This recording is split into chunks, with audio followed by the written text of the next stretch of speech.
welcome back to my channel. Today I'm going to be talking about your assumptions about wildlife biologists, environmental science, and myself. I asked you guys what are your assumptions about people who work in this field and what the field is like on my Instagram at wildbiologist, and here are some of the answers that I got of what people actually think that my life is like. I'm quite surprised by some of these because I feel like with my YouTube channel, a lot of my day in the life videos are fairly realistic, but turns out there's still a lot of misconceptions about what wildlife biologists do.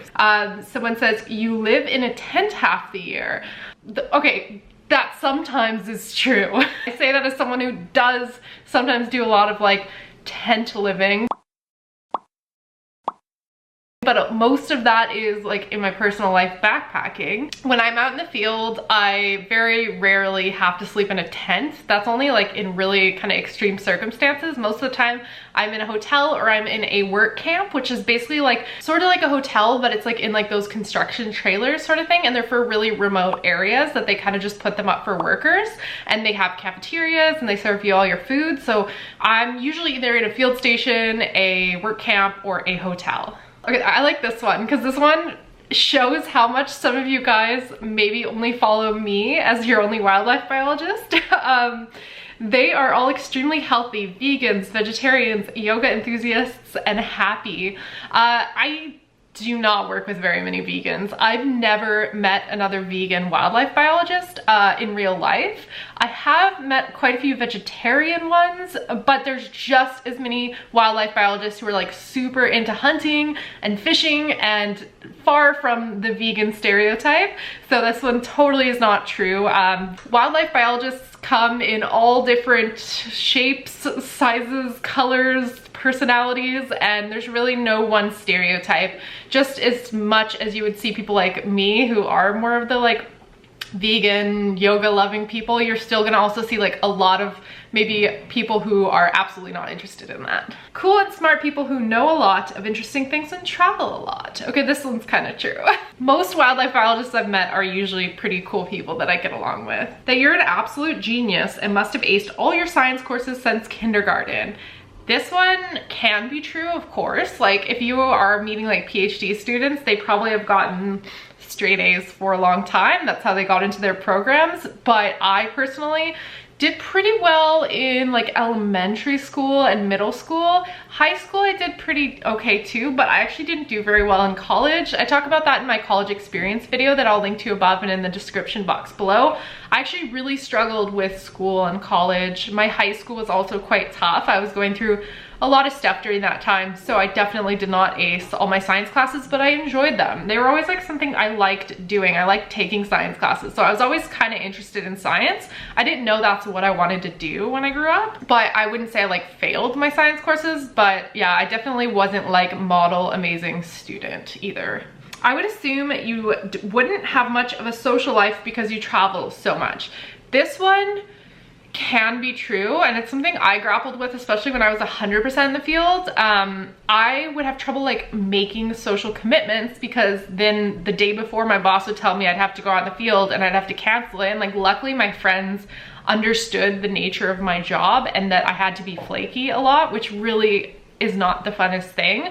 Now that my field work is a little bit more predictable, I'm a lot less flaky, and I have friends with all the Skype communication and all of that. We definitely can stay in touch with people that live very far away from us, so that can help. But it can be hard to keep friends. But if they understand your work schedule, usually they won't fault you. So shout out to my BFFs who understand why I have to flake out on them sometimes. Scientists know it all and never have to look anything up. How do you remember so much? This one is a super common misconception, and I actually get it when I don't know a certain bird and people are like, how do you not know that bird? You're a wildlife biologist. Or I don't know a plant, or even something that's out of my specialty. We don't know it all. A lot of the knowledge that I get is very theoretical. ecology and ecosystems and how that bird might interact with its ecosystem, what nesting behaviors are like, but I might not know the specific like scientific name for the species. That's why we rely so much on tools like bird books, bird apps and just like learning through experience and over time. Almost all of it was learned on the job, to be honest. Kind of a weird one, but you're really good at math. No, I actually always struggled with math. I think a lot of it came down to like just having not great teachers. And another part of it too is like, I feel like as a young girl, all of my friends who were girls were like, I'm bad at math. And so I used to say like, I'm bad at math. I'm bad at math. And I got it in my head that like girls were just bad at math. So I feel like I struggled for a really long time with math, but when I actually like really put my full energy and focus into it, I ended up doing okay.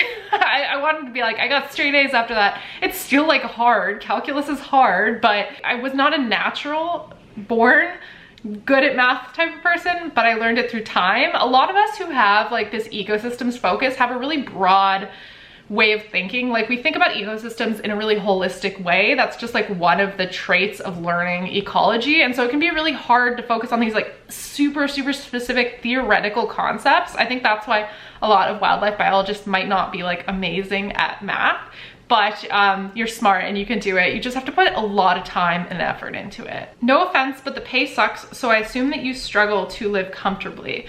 I mean, I've been very open about how much money I make. I make $73,000 a year around that. Although I live on an extremely expensive island on the coast, I have a nice apartment, so I actually do quite well, but I think part of that helps is like my partner's also working, so a double income household really helps. I think I'd be struggling a lot more if I was just living alone. It's difficult to get employment. This one actually is quite true. It's a competitive field, like any field that kind of like people idealize. I feel like marine biologists kind of get clumped in with this too, wildlife biologists. It's just like there's a lot of people who are interested in studying it, and so there's a lot of competition. There's less jobs than some things. Like it's not like every city isn't going to have a wildlife biologist type of job specifically. It definitely is competitive, and I think this one's quite true, that it is difficult to get employment, not impossible. And there's, I mean, if you follow my channel, you know there's so many things you can do to improve your chances, but I'm not gonna like lie and say it's like the easiest job to get and there's just millions of jobs they'll throw at you after college. Like it is hard. I assume that most wildlife biologists don't have kids or choose to work more instead of being with family more. I think a lot of early career wildlife biologists tend to be like the more like nomadic, like just going where the jobs are. And in many ways, this can be like the best lifestyle to have, especially if you're working a competitive field and you want to do like seasonal remote work. It's going to be really hard to spend a lot of time with your family if you're away for a field season or, you know, have children. When you still look at like the few people on social media who are talking about being a wildlife biologist, you notice like not very many of them have children, like including myself. So I would love to see someone who has kids who's like just doing really well in the field. So this one, I don't really know how to answer. So this one's a little bit of an opposite one from one of the other ones. You have never struggled with financial difficulties. So this one is also not true. I graduated with $50,000 of student loan debt and I was laid off many times, so not true. Those are all of my assumptions about me. Thank you guys for watching this video and I will see you next time.